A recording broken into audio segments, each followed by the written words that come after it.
Commençons par le Chvod Arsania.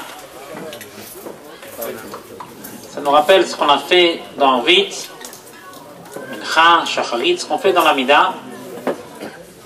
On dit d'abord Elokeinu et ensuite on dit Velokei Avoteinu.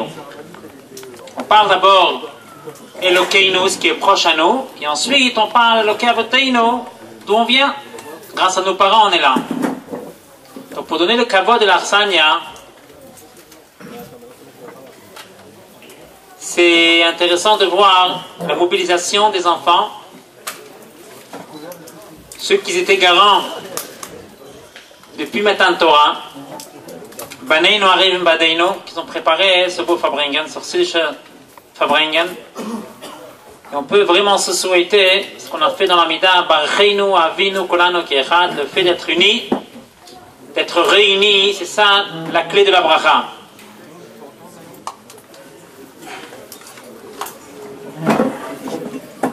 Les enfants jouent un rôle extraordinaire pour la préparation de cette soirée, de ce Fabringen, et ça donne envie de redevenir enfant, d'être proche de la simplicité. C'est ça la clé de la réussite. Pour parler de la Keïla, Raflinan a dit que tout le monde connaît Schneor. Schneor a été fondé 150 ans après la Istalkut d'Admor Hazaken. Admor Hazaken, donc Bershgacha Sasson, je pense qu'on peut faire une bracha, c'est une personne qui a demandé qu'il a besoin d'une refoua. Donc Yaakov Ben Esther, qui est Bezat Hashem, une refoua shlema. Amen.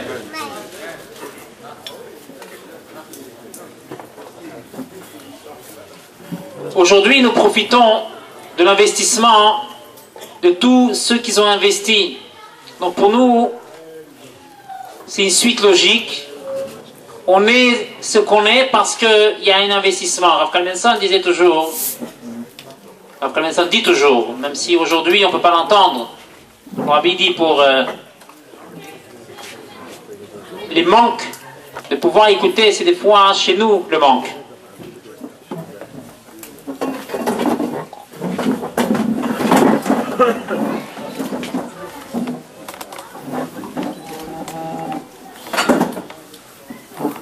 Rav Kalmenson a l'habitude de dire, si nous on est là, c'est grâce à nos parents. Le Messirut Nefesh. On dit le Messirut Nefesh, aujourd'hui il faut le creuser et réfléchir, que veut dire Messirut Nefesh. Le don de soi, donner sa place pour les autres, tendre la main quand il faut, faire un sourire qu'on n'a pas toujours envie. Mais le Messirut Nefesh que eux ils ont connu, c'est un Messirut Nefesh Pashut, de vie ou le contraire. Donc toujours, comme ça on dit, grâce à mes parents, donc à mes grands-parents, grâce à mes parents, qu'ils ont eu le Messirut Nefesh de nous éduquer dans le droit chemin. C'est ça qui nous a permis aujourd'hui d'être ce qu'on est. Donc on a, Baruch Hashem, l'histoire de cette communauté, pour ceux qui la connaissent, c'est bien de la rafraîchir. Après la guerre, les Chassidim ont pu échapper à la Russie. Une grande majorité passée par Paris, comme escale. Une poignée s'est arrêtée et les autres, ils ont continué. Certains en Eretz HaKodesh, certains en Australie, une bonne partie aux États-Unis. Ceux qui sont installés à Paris, une petite poignée à Brunois, une petite poignée dans plusieurs endroits, qu'ils ont voyagé d'un endroit à un autre, jusqu'à que le Joint, l'association américaine qui était là pour aider les Juifs qui échappaient à la guerre, leur a donné quelques appartements dans la rue du Goulet, qui était présidé par Binyamin Gorodetsky, qui était le Bokeach du Rabbi dans la Lishka. Aujourd'hui, Baruch Hashem, son fils, son petit-fils sont présents. Un jour, un des membres de ces familles-là, Rav Edelman, Rabbi Edelman, le grand-père de Rav Pevzner, le beau-père de Rav Pevzner du papa, Il est parti chez le rabbi.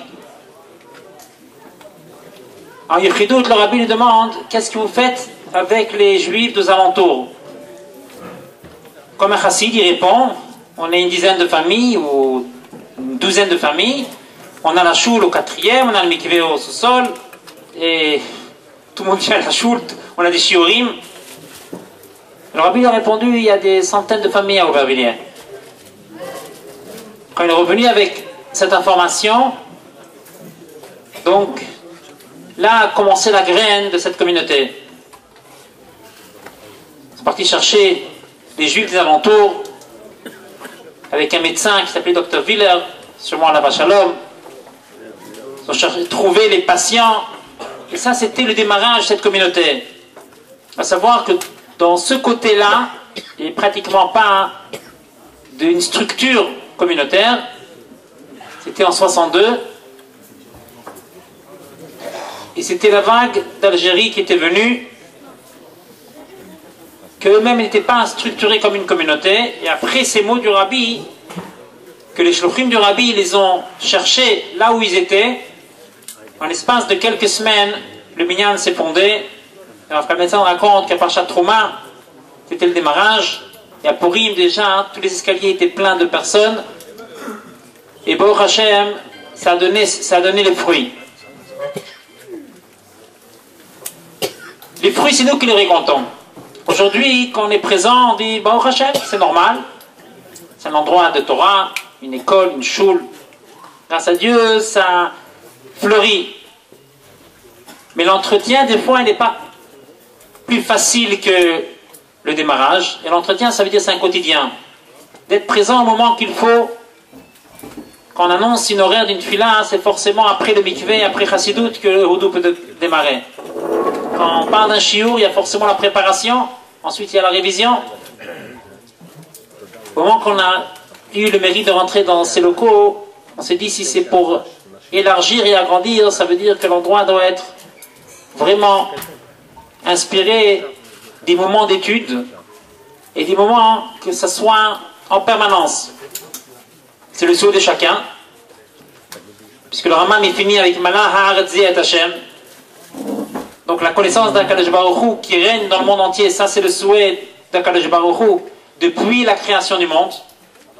Reshit bara Elokim et Hashamayim et Haaretz, Dieu a créé le monde en 6 jours, le 7e jour il s'est reposé. On dit tous les vendredis soirs, Asher bara Elokim la'asot, ça veut dire le taken. Comment on répare la création? C'est d'emmener cette lumière, et comme le Rabbi il souligne, qu'on ne chasse pas l'obscurité avec la guerre, mais avec la lumière. Et peu de lumière chasse beaucoup d'obscurité. Donc si on voit que le Choshech HaGalut, spirituel et matériel, on a froid physiquement, donc spirituel aussi, on n'est pas tellement disposé, la manière comment on peut vaincre et comment on peut gagner, c'est en emmenant la lumière. Donc c'est sûr que chaque makom de Torah qui se crée, dans tous les endroits du monde entier, pour nous, puisque nous, dans la région parisienne, dans chaque makom Torah qui a Baruch Hashem in Hatzlacha, ça fait partie de cette lumière supplémentaire qui fait déborder le vase. C'est que Mashiach veut Baruch Hashem rentrer quand il y a cette simcha de la Torah, simcha de l'étude, et simcha de se réjouir pour savoir que ces instants sont avec nous. Rabbi dit il faut ouvrir les yeux pour voir que la Géoula est là, que le Mashiach est là. Donc ce n'est pas seulement des mots qu'on étudie, qu'on réfléchit, qu'on les voit, mais c'est des moments qu'il faut vivre. Il suffit d'être conscient et d'être vigilant et d'être à l'écoute, de ne pas fermer la porte. La porte est grande ouverte et il faut laisser rentrer la lumière. Et si la lumière a du mal à rentrer, il faut la faire pénétrer. Et ça, c'est le but d'un Chassid de Shefabringen, que les messages qu'on étudie, et les passages qu'on révise, qu'ils soient pénétrés à l'intérieur de nous, de manière que tous ces brachot que Kadosh Baruch Hu nous donne et tous ces hamshachot que Dieu nous donne à chaque instant, c'est ça la raison qu'on peut continuer à vivre avec toutes ces difficultés. Donc le remerciement qu'on peut avoir à Kadosh Baruch Hu, c'est de lui tendre et de lui permettre de pouvoir régner. Donc, si on se retrouve dans un moment de Chavdalet Tevet, comme Rabbi dit dans la Sikha qu'on vient d'entendre, la Iloula, c'est Poel Yeshuot Beker Haaretz. C'est-à-dire, on parle des merveilles, Yeshuot, et Wissa Bekev Haaret, ça veut dire ici dans ce monde physique, le Matamasorot Fochim, ça veut dire qu'on est dedans, dans le monde, faire régner la divinité et faire pénétrer cette Kedusha. Donc c'est un devoir chacun, de temps en temps, de sortir de ces limites qu'on a, notre Seder, à quelle heure on se lève, à quelle heure on se couche, quand est-ce qu'on mange, quand est-ce, comme le rabbi précédent il dit, dans le Maïm Boss le Gani, qu'on est déjà dans le mois de Boss le Gani, que cette année on reprend encore une fois le cycle d'études de Boss le Gani. Il dit un homme ne peut pas connaître son moment qui doit rendre des comptes à Kadosh Baruch Hu, comme la Union me dit. Chaque soir qu'on fait Kriyat Shema, c'est un petit vidouille. Quand on rend notre âme définitivement à Kadosh Baruch Hu, on ne peut plus agir. Tandis que le soir, quand on fait le Kriyat Shema chez la Mita, on peut encore réparer, parce qu'on a encore un shishim. Il n'y a qu'une partie qui parle, mais on est encore dans la possibilité de réparer. Les taken, ce qu'on dit un vendredi soir. Réparer. Et ce petit bidouille qu'on fait à Kadosh Baruch Hu, la confession qu'on se donne, c'est le cheshbon, c'est la prise de conscience. Yamin Yotzar, dit le rabbi dans la Sikha. Dieu nous a donné le temps défini. Et le rabbi il a bien souligné. Que veut dire une perte qu'on ne peut pas récupérer? C'est le temps qui passe. Même pour l'argent, le rabbi dit dans la Sikha. L'argent qui disparaît, on peut toujours le retrouver. Mais le laps de temps que je n'ai pas eu l'argent, que je n'ai pas pu faire les choses avec, c'est-à-dire le manque de temps, c'est quelque chose qui ne peut pas revenir. Donc il faut forcément que la journée, pas demain, après-demain, je vais faire des projets. Il faut forcément que le présent soit vécu correctement.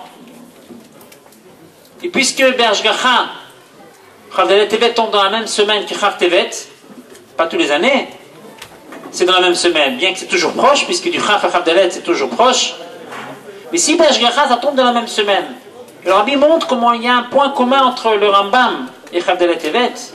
Donc c'est quelque part Shneor, ces deux lumières qui nous ont apporté dans la Torah un bouleversement, que ça nous de s'attacher avec ces deux luminaires, Shneor, et de prendre conscience que la takana du Rabbi, d'étudier le Rambam, qui est la portée de chacun, parce que le Rabbi a donné 3 formules. Il a donné celle d'étudier 3 prakim par jour, donc c'est vrai que ça prend du temps, physiquement, mais quand on réfléchit un instant que le Rabbi nous donne tellement de brachot, on peut se permettre de lui rendre le temps qu'il faut. Le Rabbi a tout de suite dit, pour ceux qui veulent un allègement, on leur donnera un pérec par jour. Et pour les femmes et les enfants, le Rabbi a donné la formule d'étudier le Sefer HaMitzvot tel qu'il a été partagé selon le Rambam, étudier 3 chapitres par jour. Et quand on étudie le Rambam, forcément, non seulement qu'on a de la connaissance, non seulement qu'on a l'étude, et non seulement qu'on s'attache avec tout le monde, puisque le Rabbi dit, ça c'est le but d'étudier le Rambam, c'est de s'unir avec le monde entier, avec une étude commun, mais en même temps on fait la volonté du Rabbi, on est attaché au Rabbi. Donc le Rambam étudié parce que le Rabbi l'a demandé. Chitat, qui a le Chumash, le Tehillim et le Tanya, donc le Tanya c'est l'Admor Hazaken, donc c'est sûr qu'à la Iloula, l'Admor Hazaken c'est le moment de prendre conscience qu'il faut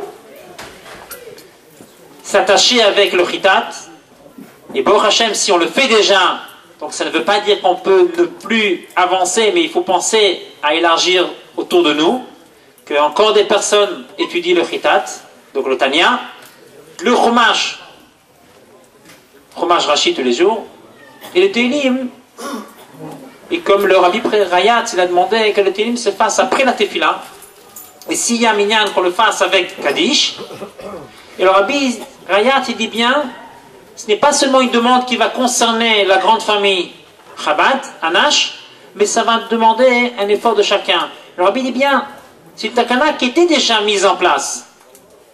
Mais le Rabbi a seulement remis de la vie dans cette takana. Donc ce n'est pas une nouveauté que le Rabbi a instaurée.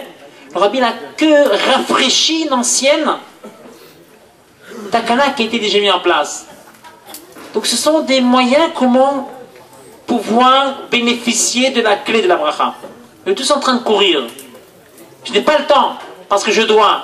Mais si je suis conscient que je recherche dans ma main, au lieu de se sauver de la bracha, j'absorbe en moi la bracha. Et cet attachement que j'ai avec la volonté d'étudier Chumash, Kelim et Tanya et de faire le Rambam, et aujourd'hui, Baruch Hashem, on peut par tous les moyens le faire. Que ce soit en ligne.